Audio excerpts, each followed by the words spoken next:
இன்றைய 10ஆம் வகுப்பு கணக்கு பாடத்துல இயல் 1 உறவுகளும் சார்புகளும் பார்க்கிறோம்.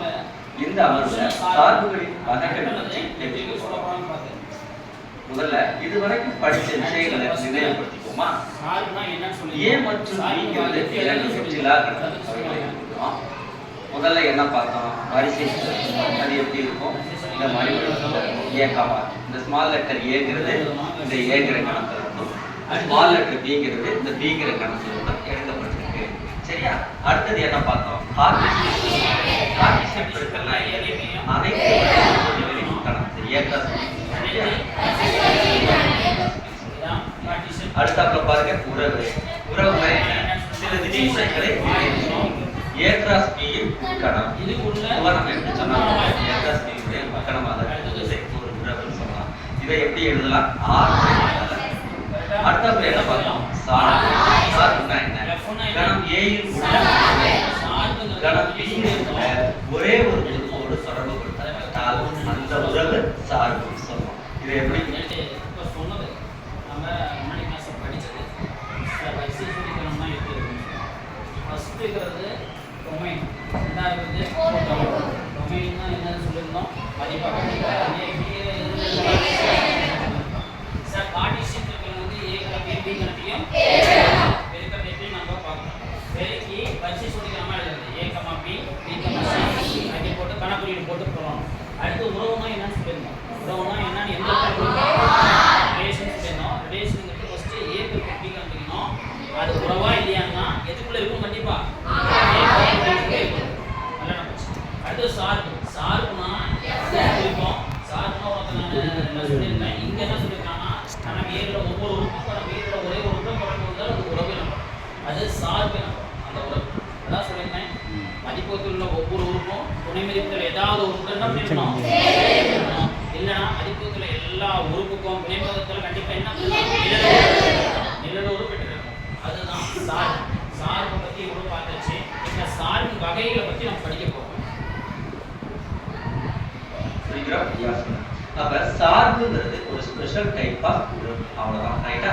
இந்த 4 விஷயம் நம்ம நல்லா ஞாபகம் வச்சுக்கணும். இது நமக்கு தெரியும். சார்புகள் பார்க்கிறோம். சார்புகள் பொதுவா 4 வகைப்படும்.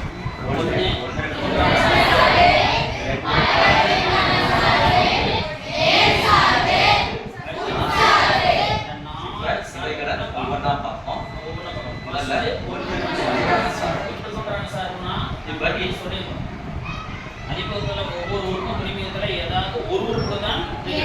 அதாவது மதிப்பகத்தில் ஒவ்வொரு உறுப்புக்கும் ஒரே ஒரு துணைமியத்தில் ஒரே ஒரு நிலவோடு இருக்கணும். இப்போ பார்க்கலாம் என்ன சொல்றாங்க பார்க்கலாம். இந்த நிகழ்வை கற்பனை பண்ணிக்கங்க. 10ஆம் வகுப்புல நான் பேப்பர் கொடுக்குறேன், பரீட்சை பேப்பரு. ஒரு 3 பையங்க வரல, பேப்பர் கொடுக்குறேன். மறுநாள் அந்த ஆப்சென்ட் ஆன பையங்க வராங்க. அப்போ நான் அவங்களுடைய நம்பர் கேட்குறேன், எக்ஸாம் நம்பர் சொல்றாங்க. பாருங்க, இந்த எக்ஸாம் நம்பர் ஒரே மாதிரி இருக்கா? இல்ல இல்லையா? வெவ்வேறு மாணவர்கள் வெவ்வேறு தேர்வு. இந்த மாதிரி ஒரு நிகழ்வை தான் நம்ம என்ன சொல்றோம்? ஒன்றுக்கு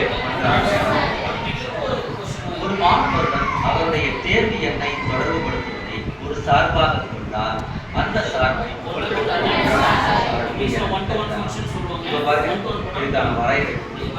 F from A to B என்பது ஒரு சார்பு என்க. A இன் வெவ்வேறான உறுப்புகளை B இல் உள்ள வெவ்வேறு உறுப்புகளுடன் F ஆனது தொடர்புபடுத்துமானால் F சார்பு. இப்ப இதை நாம இந்த படத்துல பாருங்க.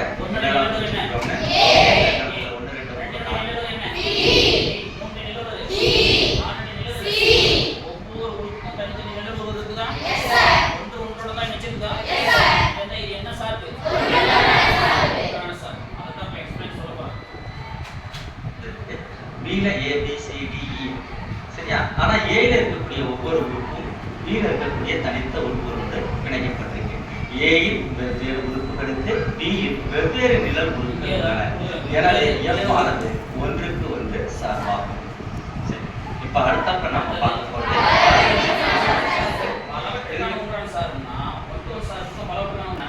ஒன்று ஒரு நிலவோடு தான் பெற்றது. ஆனா பலவற்று சார்னா மதிப்பகத்தில் உள்ள உறுப்புகள் நிறைய 2 உங்களுக்கு எத்தனை நிலவு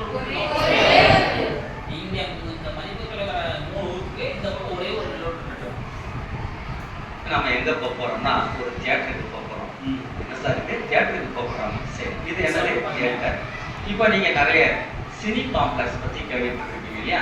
ஒரே இடத்துல 2 3 தியேட்டர் அந்த மாதிரி இப்போ பாருங்க இந்த தியேட்டர்ல 3 படம் ஓடுது. F1 F2 F3 அதுக்கு ஒரு 6 பேர் வராங்க. அந்த 6 பேருக்கு ஒரு ஆளுக்கு ஒரு டிக்கெட் தான் கொடுப்பாங்க இல்லையா? ஒருவருக்கு ஒரு காட்சி சீட்டு மட்டுமே. இப்போ அவங்கெல்லாம் வராங்க. எந்தெந்த படத்துக்கு வராங்க பார்ப்போம். பாருங்க, F1க்கு 2 பேர் வந்திருக்காங்க, F2க்கு 2 பேர் வந்திருக்காங்க, F3க்கு 1 பேர் வந்திருக்காங்க. இந்த மாதிரியான நம்ம பல திரைப்படத்தை தேர்வு செய்வது சார்பாக கருதலாம். இப்ப பலவற்றிற்கு ஒன்று சார்புக்கான வரையறை கொண்டு போறோம். F from A to B என்ற சார்பில் A இன் ஒன்றுக்கு மேற்பட்ட F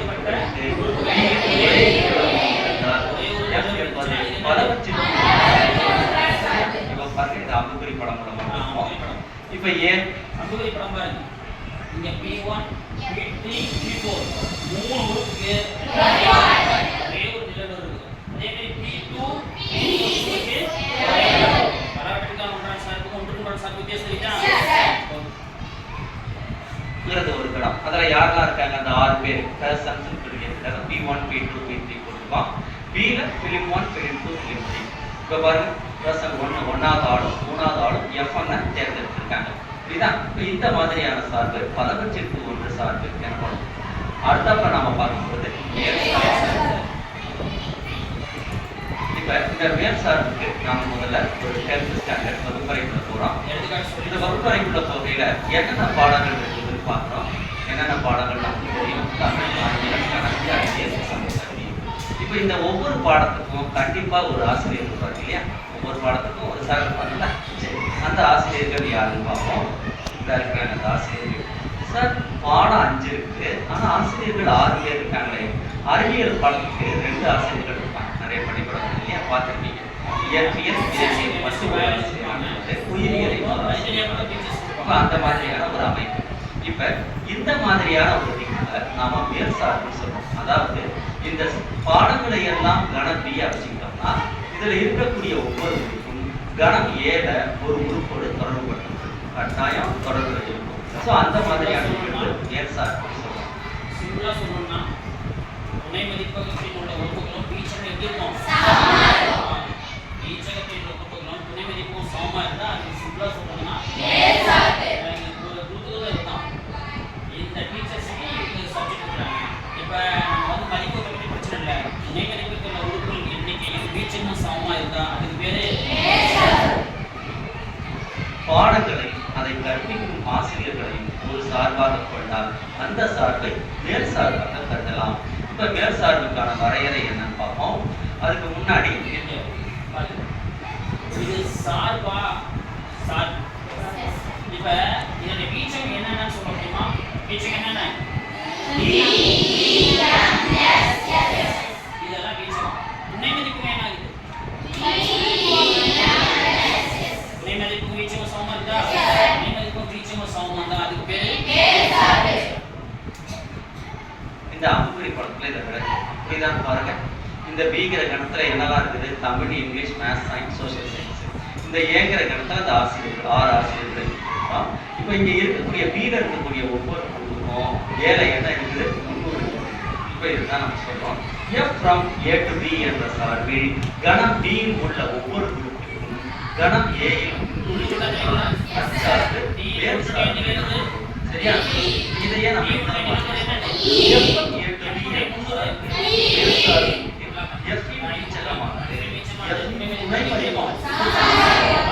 B வீச்சகம்ங்கிறது என்னது? B ல உள்ள எல்லாரும் இது எல்லாமே வீச்சகம். அதே மாதிரி துணை மதிப்பும் அதுவும் எல்லாரும் சொல்லலாம் பாருங்க. F from A to B என்ற சார்பு மேல் சார்புனா F இன் வீச்சகம் எதுக்கு சமமாக இருக்கு? B, அதாவது துணை மதிப்பகத்துக்கு சமமாக இருக்கு. அடுத்து நாம பார்க்கும்போது இந்த சார்பு துணை மதிப்பகத்துல ஏதாவது ஒரு உறுப்புக்கு என்ன இருக்காது? 300 இருக்காது. இல்லைன்னா பிரச்சனை அது நிலவரம் கிடையாது. துணை மதிப்பகத்துல ஒரு உறுப்புக்கு 300 இருக்காது. துணை மதிப்பகத்துல எக்ஸ்ட்ராவா ஒரு உறுப்பு சும்மா எம்டியா இருக்கும். அவ்வளவுதான் உட்சா இருக்குது. பத்தி தெரிஞ்சுங்க. நாம வீட்டு உபயோகப் பொருள் கண்காட்சி ஒன்றுக்கு போகிறோம். நியூ இயர் சேல்னு போடுவாங்க இல்லையா, டிசம்பர் மாசத்துல கடைசி வாரம் போடுவாங்க. இதுல ஒரு குறிப்பிட்ட கம்பெனி இதெல்லாம் வச்சிருக்காங்க. இதெல்லாம் பாருங்க, தொலைக்காட்சி, டிவி, சலவை இயந்திரம், வாஷிங் மிஷின், காற்று பதவி, ஏர் கண்டிஷன் மிஷின், நீர் சுழற்சி, வாட்டர் ஹீட்டர், இதெல்லாம் வச்சிருக்கிறாங்க. இப்போ இதெல்லாம் வாங்குறதுக்கு நுகர்வோர் வராங்க. நுகர்வோர்னா வாங்க சொல்லி பொருட்களை எல்லாம் நம்ம இன்னொரு இடத்துல கொடுப்போம். TV, AC machine, washing machine, அடுத்து வாட்டர் ஹீட்டர் இல்லையா. இப்போ இந்த நுகர்வோர் இவைகளை தெரிவு செய்யறாங்க. எதெல்லாம் செலக்ட் பண்றாங்கன்னு பார்ப்போம். C1 வந்து வாஷிங் மிஷின், C3 வந்து வாட்டர் ஹீட்டர்.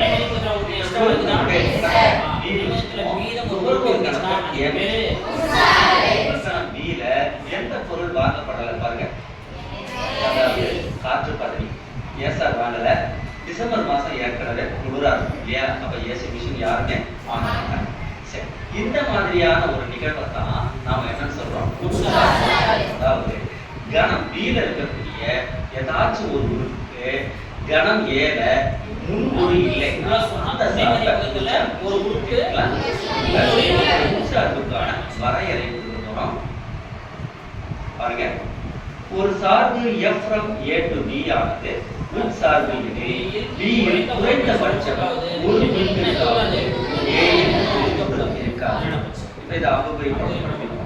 இந்த C1, C2, C3 இதுல பாருங்க, இதுல C1, C2, C3ங்கிறது மதிப்பாக்கம்.